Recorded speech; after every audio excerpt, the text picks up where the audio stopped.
അങ്ങനെ ഒരുപാട് മർദ്ദനങ്ങളൊക്കെ അവിടെ നിന്ന് അനുഭവിച്ചിട്ട് ആ നീളക്കുപ്പായം വലിച്ചൂരി അവിടെ ഇറങ്ങിക്കൊണ്ട് എൻ്റെ സുഹൃത്തുക്കളെ ഞാൻ ക്ഷണിച്ചു.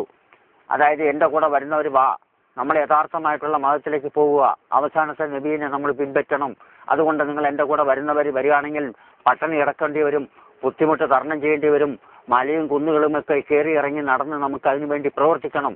ഈ കള്ളമതത്തിൻ്റെ തെറ്റായിട്ടുള്ള നയങ്ങളെ നമുക്ക് ലോകം മുഴുവനും പറഞ്ഞു മനസ്സിലാക്കാൻ എൻ്റെ കൂടെ വരുന്നവൻ, തയ്യാറുള്ളവൻ എൻ്റെ കൂടെ വാ, ഇല്ലാത്തവൻ ഇതിൽ കിടക്ക് എന്ന് പറഞ്ഞ് ഞാൻ വെല്ലുവിളിച്ചപ്പോൾ എൻ്റെ നേതാക്കന്മാർ പറഞ്ഞു നിന്നെ കൊല്ലുമെന്ന് പറഞ്ഞ്. എന്നെ നീ കൊന്നാലും ശരി, എന്നെ എനിക്ക് ജീവനുണ്ടെങ്കിൽ ഞാൻ ഇതിനു വേണ്ടി എതിരായിട്ട് പ്രവർത്തിക്കും എന്ന് പറഞ്ഞുകൊണ്ട് എൻ്റെ സുഹൃത്തുക്കളിൽ അപ്പം തന്നെ 33 പേര് കുപ്പായം ഊരിയിട്ട് എൻ്റെ കൂട്ടത്തിൽ പോന്നു. 85 ഏപ്രിൽ 24 ഞങ്ങൾ പൊന്നാനി മൗനത്തിൽ ചെന്നിട്ട് അഭയം തേടി എൻ്റെ സ്വത്തും എസ്റ്റേറ്റും സമ്പത്തും ഒക്കെ ഒഴിവാക്കിയിട്ട് ഞങ്ങളെല്ലാം പോന്നു. അവിടെ നിന്ന് ആ 85 മതം മാറി ആ നന്ദി ദാർസലാം കോളേജിൽ ചെന്നിട്ട് മഹാനായ ശൈഖ്ന സംസ്ലമയുമായിട്ട് ഞങ്ങൾ സംഭാഷണം നടത്തി.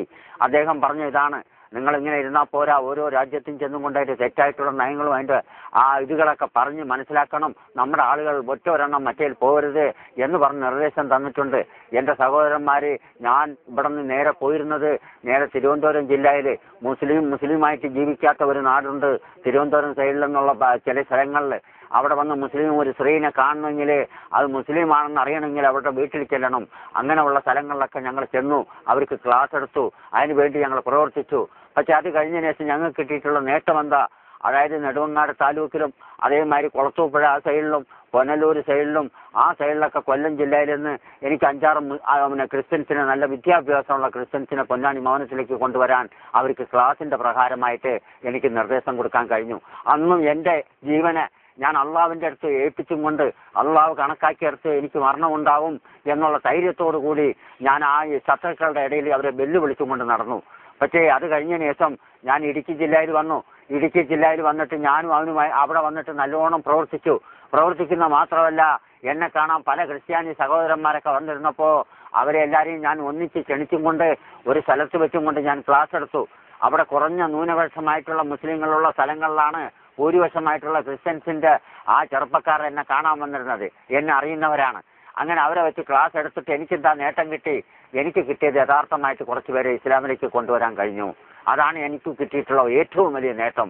അപ്പം അങ്ങനെ ഇരിക്കുമ്പോഴാണ് എൻ്റെ സുഹൃത്ത് എന്ന് പറഞ്ഞു ഒരുത്തൻ ഹിന്ദു മതത്തിൽ നിന്ന് നമ്മുടെ മതത്തിലേക്ക് മതം മാറി വന്ന ഒരു സുഹൃത്തുണ്ടായിരുന്നു. ആ സുഹൃത്ത് എൻ്റെ കൂട്ടത്തിൽ ഞങ്ങൾ മലയും കുന്നുമൊക്കെ കയറി ഇറങ്ങി നടന്നു. എൻ്റെ സഹോദരന്മാരെ, നിങ്ങളൊന്ന് മനസ്സിലാക്കണം, ഇസ്ലാം മതം എന്ന് പറഞ്ഞാൽ സുഖിക്കാനുള്ള മതമല്ല. ഒരുപാട് കഷ്ടപ്പാടും ബുദ്ധിമുട്ടുമൊക്കെ നമ്മുടെ റസൂലുള്ളാഹി സ്വല്ലല്ലാഹു അലൈഹി വസല്ലം തങ്ങൾ ഇവിടെ വന്നിട്ടുണ്ട്, അത് അനുഭവിച്ചിട്ടുണ്ട്. അത് മാത്രമല്ല, ഒരു മനുഷ്യനെ ഇസ്ലാമിലേക്ക് കൊണ്ടുവരുന്നതിന് വേണ്ടി ഒരുപാട് ത്യാഗങ്ങൾ അനുഭവിച്ചിട്ടുണ്ട്. പക്ഷെ അതിൻ്റെ ഒരു അംശം ഞങ്ങൾ അനുഭവിച്ചിട്ടില്ല.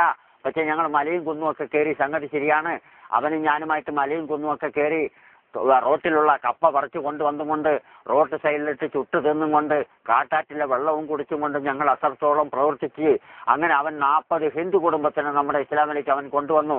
മനസ്സിലാക്കണം. എന്നിട്ട് ഞാൻ കുറച്ച് ക്രിസ്ത്യാനികളെയും കൊണ്ടുവന്നു.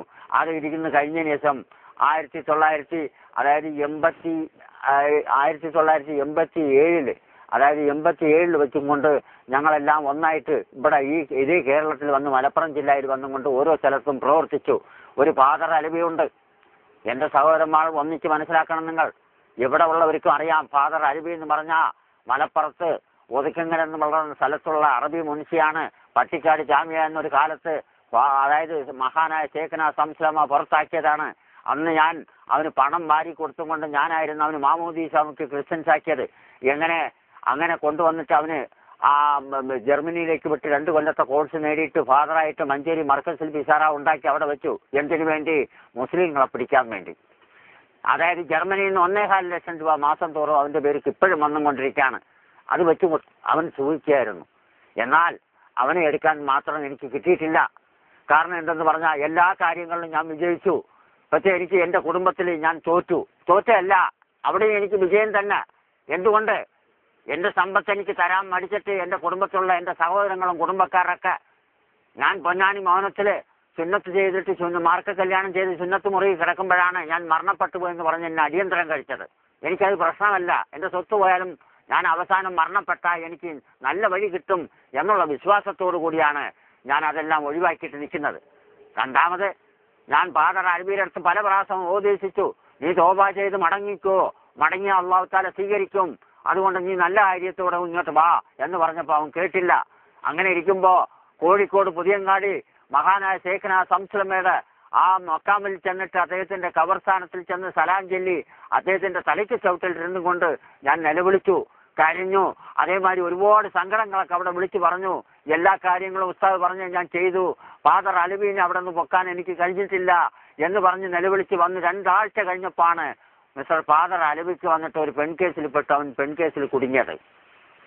അങ്ങനെ വന്നപ്പോൾ ആ പെണ്ണിന് നല്ല സ്റ്റഡി കൊടുത്തു. ഞങ്ങളെ കൊടുത്തുകൊണ്ട് ആ കേസ് ഞങ്ങൾ മനുഷ്യാവകാശ കമ്മീഷന് വിട്ടുകൊടുത്തു. കോടതി വിധിയാനും മലപ്പുറം ജില്ലയിലും മഞ്ചേരിയിൽ ഇങ്ങനെയുള്ള പ്രവർത്തനം പാടില്ല എന്ന് പറഞ്ഞത് കൂട്ടി സീൽ വെച്ചു. ഉണ്ടാക്കണം. അലവി ഇപ്പൊ ബാംഗ്ലൂർ, അവന്റെ പേരിൽ കേസുണ്ട്. മർക്കസ് സാർ ആ കായംകുളത്തെ ചാച്ചി അതൊക്കെ ഞങ്ങൾ ചെയ്തു. അപ്പൊ എനിക്ക് കിട്ടിയ സമ്മാനം എന്തെന്നറിയോ നിങ്ങൾക്ക്? എനിക്ക് കിട്ടിയ സമ്മാനം, ക്രിസ്ത്യൻസിന്റെ ഇടയ്ക്ക് നിന്ന് എനിക്ക് കിട്ടിയിട്ടുള്ള സമ്മാനം, ഫാദർമാരൊക്കെ എനിക്ക് തന്നിട്ടുള്ള സമ്മാനം, ഭീഷണി കത്ത്, എന്നെ കൊല്ലുമെന്ന് പറഞ്ഞിട്ട്.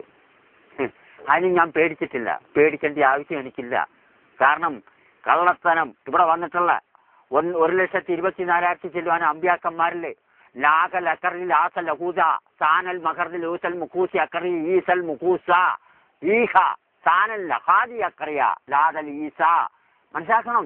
ഇങ്ങനെയുള്ള എല്ലാം ആ പ്രവാചകന്മാരുടെ അടിസ്ഥാനം ഒഴിവാക്കിയിട്ട് ലാസ്റ്റിൽ വന്നിട്ടുള്ള യഥാർത്ഥമായിട്ടുള്ള അന്ത്യപ്രവാചകൻ റസൂലുള്ളാഹി സ്വല്ലല്ലാഹു അലൈഹി വസല്ലം തങ്ങളെ ഞാൻ പിൻപറ്റിയവനാണ്, സഹാത്ത് എന്ന് ചൊല്ലിയവനാണ്. എനിക്ക് എവിടെ കിടന്ന് മരണപ്പെട്ടാലും എനിക്ക് അവിടെ സ്ഥാനമുണ്ട് എന്നുള്ള ഉറപ്പോടു കൂടിയാണ് ഞാൻ അതിൽ പ്രവർത്തിക്കുന്നത്.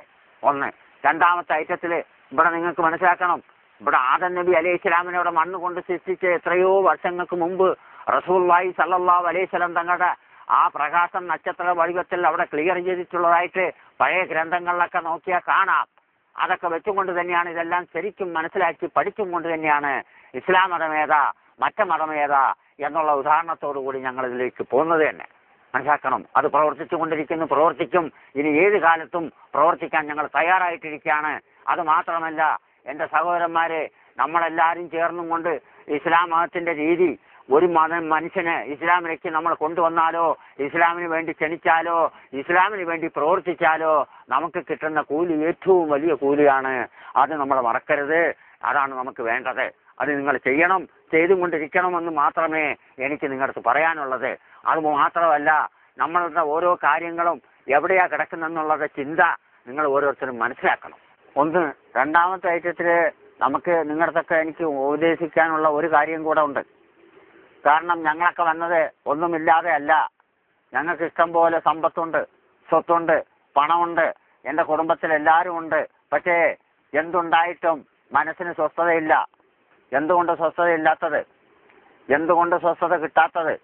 കാരണം മഹാനായ ശേഖന സംസലമയുമായിട്ട് വാദപ്രതിവാദം നടത്തി കഴിഞ്ഞതിന് ശേഷം ഞാൻ ശരിക്കും ഉറങ്ങിയിട്ടില്ല, നല്ലോണം ഭക്ഷണം കഴിച്ചിട്ടില്ല. എന്തുകൊണ്ട്? കിടക്കുമ്പോഴൊക്കെ ചിന്ത എന്താ? ആ മഹാൻ പറഞ്ഞതല്ലേ യഥാർത്ഥമായിട്ടുള്ള മതം എന്നുള്ള ഒരു ചിന്തയായിരുന്നു. അതിനെപ്പറ്റി പഠിക്കണമെന്നുണ്ടായിരുന്നു, അതിനെപ്പറ്റി മനസ്സിലാക്കണമെന്നുണ്ടായിരുന്നു. ഇന്നും ഞാൻ പറയുന്നുണ്ട്, ഈ കന്യാസ്ത്രീമാർക്കും അച്ഛന്മാർ വന്നിട്ട് ജനങ്ങൾക്ക് ഇവിടെ വന്നിട്ട് അതാണ് പറഞ്ഞത്. ഈസാ നബി അലൈഹി ഇസ്ലാമിന്റെ 12 ശിഷ്യന്മാരായിട്ടുള്ള അപ്പോസ്തലന്മാരിൽ ലൂക്കോസ് എന്നുള്ള ശിഷ്യൻ ചോദിച്ചു, നമ്മൾ എന്തെങ്കിലും തെറ്റോ കുറ്റങ്ങളോ പാവങ്ങളൊക്കെ ചെയ്താ അതാരെടുത്താ മാപ്പ് ചോദിക്കുക എന്ന് ചോദിച്ചപ്പോൾ ഈസാ നബി അലൈഹി ഇസ്ലാം പറഞ്ഞു, കാനൽ മുഖർദി മുഖൂസി അള്ളാഹിനെ പറഞ്ഞിട്ടുള്ളൂ. അതായത് വന്നിട്ട് നബിയായിട്ടുള്ള എന്നെപ്പോലും കൊണ്ട് നിങ്ങളുടെ പാവം പുറത്തു വരാൻ കഴിയില്ല, ഏക ശിഷ്യായ അള്ളാഹ് അല്ലാതെ മറ്റൊരു മനുഷ്യനെ കൊണ്ട് കഴിയില്ല എന്നേ പറഞ്ഞിട്ടുള്ളൂ. എന്നാൽ ഇവിടെയോ കള്ളത്തനമായിട്ടുള്ള ക്രിസ്ത്യൻ സമുദായത്തിൽ അവൻ ചെയ്യുന്ന പാവങ്ങൾ മുഴുവതും പള്ളിയിലച്ഛൻ ആ ഞായറാഴ്ച ദിവസങ്ങളിൽ പുറത്തു കൊടുക്കുക, കുമ്പസാരത്തിൽ കൂടെ പുറത്തു കൊടുക്കുക. അത് വെറും തെറ്റായിട്ടുള്ള നയം. ഞാൻ 26 കൊല്ലം പള്ളിയിൽ ഫാദറായിരുന്നു കൊണ്ട് എത്രയോ ലക്ഷക്കണക്കിന് ആണിനും പെണ്ണിനും ഒക്കെ പാവം ഞാൻ പുറത്തു കൊടുത്തിട്ടുണ്ട്. പക്ഷേ എൻ്റെ പാവം തീരാൻ നിങ്ങൾ നോക്കിക്കോ. ഞാൻ പരിശുദ്ധ ഇസ്ലാമത്തിൽ വന്നുകൊണ്ട് സകാത്ത് കൽമ ചൊല്ലി ഇസ്ലാമിലേക്ക് വന്നു. കാരണം എൻ്റെ പാവം അതെല്ലാം അവിടെ നിന്ന് പോയി കിട്ടി. ഇതാണ് ഇതിൻ്റെ യഥാർത്ഥം. പക്ഷേ ഇത് മാത്രമല്ല, ഈ പാവം ചെയ്ത് പുറത്തു കൊടുത്തു കഴിഞ്ഞാൽ ആ പാവം നമ്മുടെ തലയിലാണ്. 5 കൊല്ലം നാട്ടുകാരുടെ പാവവും ഞങ്ങൾ ചുമന്ന് കിടക്കുന്ന ഞങ്ങൾക്ക് 1 കൊല്ലത്തെ കോഴ്സ് എന്ന് പറഞ്ഞ് വത്തിക്കാനിലേക്ക് തന്നിട്ടുണ്ട്.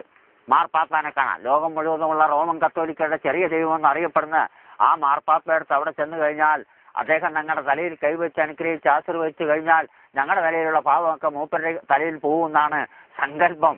മനസ്സിലാക്കണം. പക്ഷെ ഇതിലൊരു അർത്ഥവും ഞാൻ കാണുന്നില്ല. അതാണ് ഇതിന്റെ ഉദാഹരണം, അതിന്റെ അടിസ്ഥാനം അതാണ്. പക്ഷെ അതുകൊണ്ടൊന്നും ആയിട്ടില്ല. പിന്നെ അതിൽ ഏറ്റവും വലിയ കള്ളത്തനമുള്ളത് എന്താ? ഇവിടെ അതായത് യഹൂദി 71, നസറാക്കൾ 72, മുസ്ലിം സമുദായം 73. അപ്പൊ ഈ 72 സമുദായത്തിൽ 71% അച്ഛന്മാർക്കും പെണ്ണ് കെട്ടാം. 72ാമത്തെ അതായത് കത്തോലിക്ക എന്ന് പറഞ്ഞ ആർച്ച് റോമൻ കത്തോലിക്ക അച്ഛന്മാർ ഫാദർമാർക്കും കന്യാസ്ത്രീമാർക്കും കല്യാണം കഴിക്കാൻ പാടില്ല. വേണ്ട, കല്യാണം കഴിക്കേണ്ട ആവശ്യമില്ല. അതിന്റെ ഉദാഹരണം ഞാൻ ജനങ്ങൾക്ക് പറയാതെ തന്നെ അറിയാം. എന്തുകൊണ്ടെന്ന് പറഞ്ഞാൽ അച്ഛന്മാർ കല്യാണം കഴിക്കേണ്ട ആവശ്യമില്ല. കല്യാണം കഴിക്കൽ നിയമം തന്നിട്ടുണ്ട് മാർപ്പാപ്പ. പക്ഷെ ഇവിടെ നടക്കുന്നത് മുഴുവനും അതിന്റെ നേരെ എതിരാണ്. അതാണ് ഇതിന്റെ കാരണം. ഞങ്ങളൊക്കെ കല്യാണം കഴിക്കാതെ ജീവിക്കാൻ പറ്റൂല. കാരണം എന്തെന്ന് പറഞ്ഞാൽ നല്ല നല്ല ഭക്ഷണങ്ങളൊക്കെ കഴിച്ചും കൊണ്ട് അച്ഛന്മാരും കന്യാസ്ത്രീമാരും വെറുതെ കിടക്കാന്ന് പറഞ്ഞാൽ അത് വെറും തെറ്റായിട്ടുള്ള നയങ്ങളാണ്. ഒരച്ഛനും എൻ്റെ അടുത്ത് വാദിക്കാൻ വരില്ല ആ കാരണത്തെ പറ്റി. ഞാൻ വിടുവില്ല. കാരണം അവൻ വെറുതെ കിടക്കുകയാണോ, നീ ബ്രഹ്മചാരിയാണോ, അതേമാതിരി ഒരു കന്യാസ്ത്രീ വരട്ട് ചോദിക്കട്ടെ, അത് പറയില്ല. കാരണം ആ ഡ്രസ്സ് മാത്രമേ ഉള്ളൂ, ബാക്കി ഉള്ളതൊക്കെ പൊള്ളയുമാണ്. അത് ഞങ്ങൾക്കേ അറിയുള്ളൂ. ഞങ്ങൾക്ക് ചോദിച്ചാലേ ഞങ്ങൾക്ക് മറുപടി കൊടുക്കാൻ കഴിയുള്ളൂ. അതിന്റെ ഉദാഹരണം അതാണ്. പിന്നെ ഒന്ന് അന്ത്യകൂദാശ. ഇവിടെ നമുക്ക് എല്ലാ മതക്കാർക്കും സ്വർഗവും നരകവും ഒക്കെ ഉണ്ട്. അതായത് ഹിന്ദുമതം, ബുദ്ധമതം, ജൈനമതം, സിഖ് മതം, പാർസി, അങ്ങനെയുള്ള എല്ലാ മതക്കാർക്കും ഇവിടെ സ്വർഗവും നരകവും ഉണ്ട്. പക്ഷേ ക്രിസ്ത്യാനികൾക്ക് അങ്ങനെയല്ല. അത് പ്രത്യേക ഒരു ഇതാണ്. അച്ഛനാണ് സ്വർഗത്തിലേക്ക് വഴി കാണിച്ചു കൊടുക്കുക. ഞാൻ 26 കൊല്ലം അച്ഛനായിരുന്നു കൊണ്ട് ഒരുപാട് എണ്ണത്തിന് സ്വർഗത്തിലേക്ക് വഴി കാണിച്ചു കൊടുത്തവനാണ്. അതാണ് അന്ത്യകൂദാശ എന്ന് പറഞ്ഞൊരു സാധനം. ക്രിസ്ത്യൻസിൽ ഏറ്റവും പ്രധാനമായിട്ട് വെച്ചിരിക്കുന്ന ഒരു സാധനമാണ് അന്ത്യകൂദാശ. എന്താ ഈ അന്ത്യകൂദാശ? ഒരു മനുഷ്യൻ മരിക്കാൻ കിടക്കുന്നു, അവനിപ്പം മരണപ്പെടും, നാളെ തീർന്നു പോകുന്നു, വളരെ അവസ്ഥയിൽ കിടക്കുമ്പോഴേ പള്ളിയിൽ അച്ഛനെ കൊണ്ടുപോകുള്ളൂ. അച്ഛൻ അവിടെ ചെന്ന് അവൻ്റെ തലയിൽ കുറച്ച് വെള്ളമൊക്കെ തളിച്ച് ആശീർവാദമൊക്കെ കൊടുത്ത് അനുഗ്രഹിച്ച് ബൈബിളും ഒക്കെ എടുത്തൊന്ന് പ്രാർത്ഥിച്ച് അവൻ്റെ തലയ്ക്ക് ചവിട്ടിലിരുന്നും കൊണ്ട് അവൻ്റെ ചവിട്ടിന് ചൊല്ലിക്കൊടുക്കുക. എന്താ ചൊല്ലുക? അഗർജി, ജാനൽ, ലുഹൂദ, ലിഗറിയ, ലീസൽ, മുക്കൂസി, യഹോവ എന്ന് ചൊല്ലിക്കൊടുക്കും. യഹോവ എന്ന് പറഞ്ഞാൽ അള്ളാണ്. അത് ശരിയാണ്. അങ്ങനെ ചൊല്ലിക്കൊടുക്കുക എന്ന് പറഞ്ഞാൽ അവൻ ഈ ചൊല്ലിക്കൊടുക്കുന്നത് നാക്ക് പൊന്തിച്ച് അവനെ കൊണ്ട് ചെല്ലാനും കഴിയില്ല, അവനക്ക് ആ സുറിയാനി അറിയില്ല. അത്ര അവസ്ഥയിൽ കിടക്കുമ്പോൾ അവന് ചൊല്ലിക്കൊടുക്കുക. ഇത് അവൻ്റെ മനസ്സിലിരിക്കുകയാണെങ്കിൽ അവൻ എപ്പോൾ മരണപ്പെട്ടാലും ആ പറഞ്ഞ വഴി കൂടെ പോയി ചേർന്ന സ്വർഗത്തിൻ്റെ വാതിലിൽ ചെന്ന് മുട്ടും. പിന്നെ വാതിൽ തുറന്ന് അവനെ അങ്ങോട്ട് പ്രവേശിക്കാം. ഇത് കള്ളത്തനമല്ലേ?